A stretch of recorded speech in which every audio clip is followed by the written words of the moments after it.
In this video, I'm going to show you how to increase your personal power. Look forward to it. See you in a second.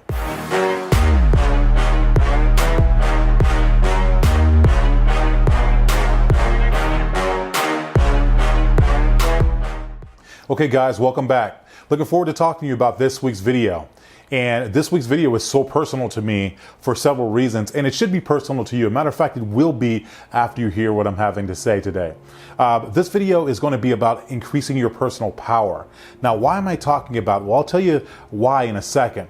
But let me give you an example of what I mean by personal power. I remember back when I was playing in the NBA and when that moment came and I crossed that threshold and I was in sync, my mind, my soul, my actions, everything was there. It was all in sync in one time.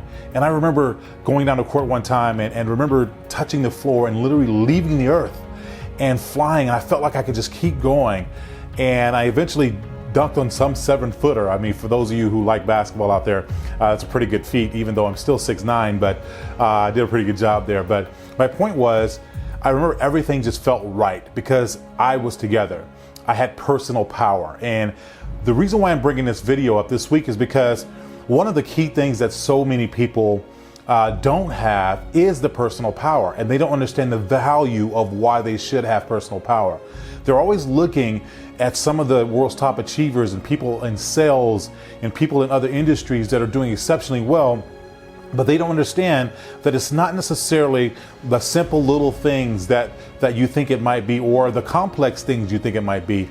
It's a series of steps that they have and they've figured out, and it's called personal power. So I want to give you 5 different ways to experience personal power and to develop personal power within yourself.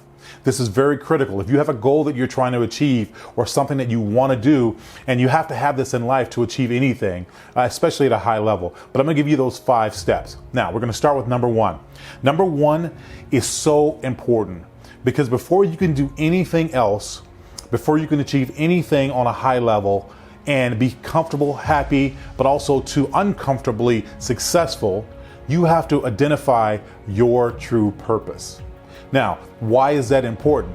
Because a lot of you say, well, I have a job, and what is the purpose of me identifying my true purpose if I have a job? Well, first of all, identifying your true purpose helps you understand who you are.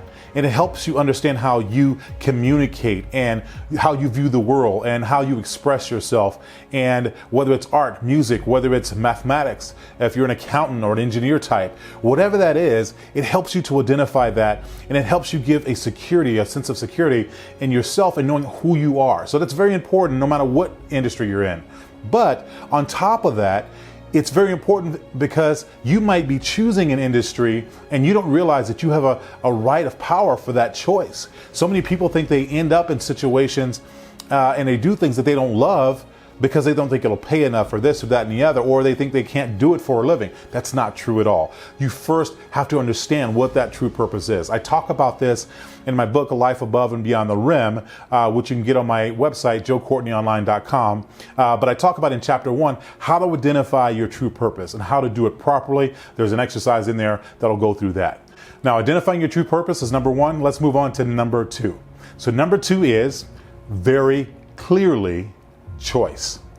The power of choice. That's right. You have to choose that you want to be successful. I talk about this multiple times because you're going to reach a choice in this versus decision situation in everything you do. And you have to be very clear that when you choose to be successful, that you want to choose to be married, you want to choose a job. So you have to be very clear and precise on the step you're getting ready to make. Now, the difference is choice versus decision.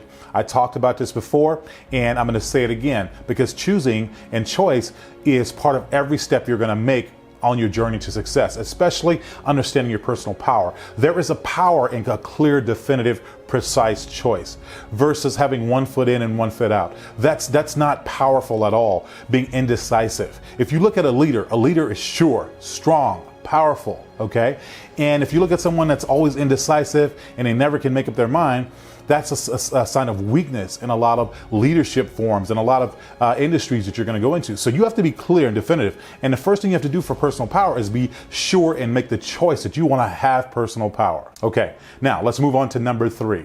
Number 3 is understanding your rims.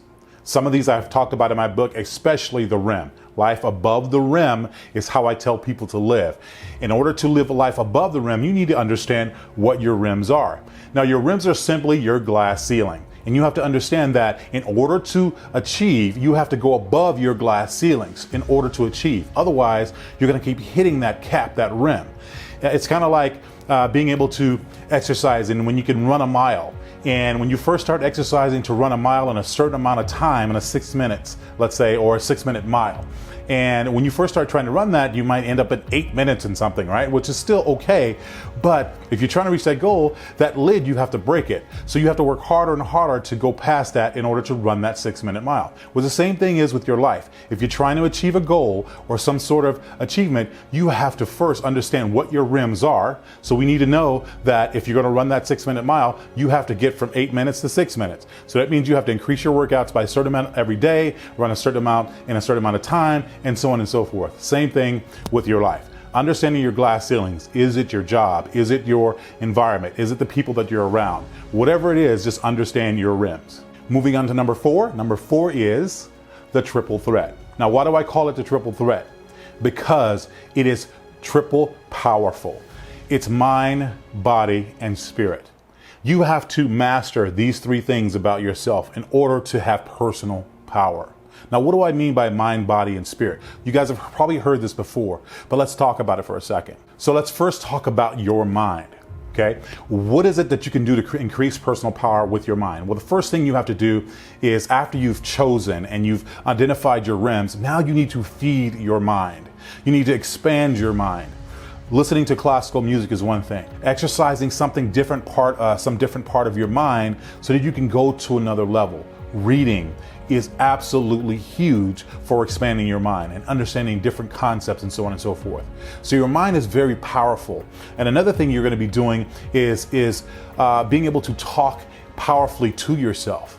You know, every single morning I recite my goals. Some of the people that have read my book also have read Think and Grow Rich. And they do a comparison sometimes because some of the things are similar there. But in Think and Grow Rich, they talk about how you're supposed to recite whatever it is that you're trying to achieve every single morning and sometimes every evening. I do every morning and every evening. So that's a way you can expand your mind. It allows you to really delve into what you're trying to achieve and having that personal power to yourself. Now, the second part of the triple threat is your body. Okay. Now, what do I mean by body? Well, obviously exercising. You have to exercise. You have to treat your body like it's supposed to be a powerful vehicle.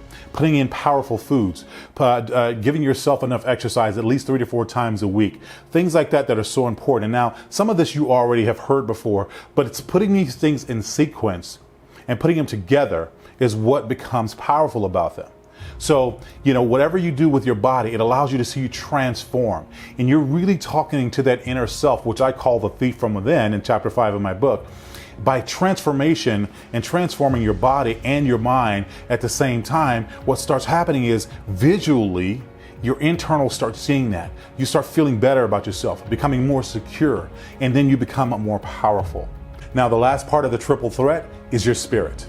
And why is that important? Well, that should be obvious, right? So what I mean by spirit is, yes, of course, if you're a Christian, if you're not, praying and meditating, that's fine. I mean your spirit about yourself. Some people meditate to get that spirit out of them. Your spirit can also mean if you love music, when you're working out, listen to the music you love. When you're, doing other things, that increases your spirit. If you're like, going out and having a good time every once in a while, even though you don't want to overdo it, but that's actually part of your spirit. You have to release sometimes. Too much stress is too much. You have to be able to release. My personal spirit thing that I love to do, besides prayer and meditation periodically, is going to the beach. I love going and seeing the water. It really does something to my internal spirit of myself that helps me rebalance. So this is very important for you to do the same thing and figure out what that is to you. Okay. Now we're going to move to the 5th and final. This is so important to personal power. Number 5 is attack fear. This is so critical because now that you've prepared yourself and you've laid the foundation through 1 all the way through 4, okay, now it's time to impact yourself. Now it's time to show yourself what you're really made of. And the reason why I say attack fear is because there are certain fears that you have that create insecurities. And the only way you're going to get past these insecurities is if you attack it, okay? Listen, when I couldn't dribble with my left hand, I talked about in my book. Well, of course, that was kind of embarrassing because as an NBA basketball player, people expect you to be able to use your left and right hand. But I was there and I got exposed, and it was that time for me to do that. So what I did was I attacked the fear. I called Tim Grover, which is Michael Jordan's personal trainer. And I said, Tim, this has happened to me. I need to figure it out. I need to do something. He said, fly to Chicago. We're going to work on it right away. It was All-Star break. I flew to Chicago. I literally tied my right hand to my back. And all day, 2 or 3 times a day, I worked on my left hand. Story ends with me coming back, playing against the Houston Rockets again. They open up wide left. I took 2 hard dribbles. And what do you know? I almost broke the backboard. I was so excited that I just yelled when I hit the ground. So I had to attack fear. And that's what you have to do. You have to attack fear in your life. So what is it that's holding you back? What is it that's something that you're afraid of? They said, eat the frog. You've heard of that before, right? Eat the frog. You've heard of that book. Get up every single morning. Whatever it is that you fear most, you attack it first. And once you attack it, here's what starts happening. You start overcoming. And all of a sudden, that fear starts going away. You know why? Because fear can't cope with persistence. That's right, persistent and consistent action, proving fear wrong, and you need to see this for yourself. Nobody else can do it for you. You need to see it for yourself. And then that rounds out the full feeling of personal power. It really gives it to you. Once your body, once your mind and your soul and your spirit's all working together and you start achieving these little milestones every single day, whether it's one little thing at a time that compiles everything that you fear, you start attacking and achieving and conquering, your personal power will come to fruition and you will be the best you can be. Okay, thanks a lot, guys. I hope you enjoyed the content. I look forward to giving you more content in the future. Don't forget to subscribe up here at the top. Also, too, don't forget to look at the next videos that I have in line. And also, don't forget to follow me on social media, which is Facebook, Twitter, and Instagram. My handle is @jcourt40. If you want the book, the best-selling book, go to joecourtneyonline.com. There'll also be a link here below as well. I hope you have an amazing day. Thank you for watching.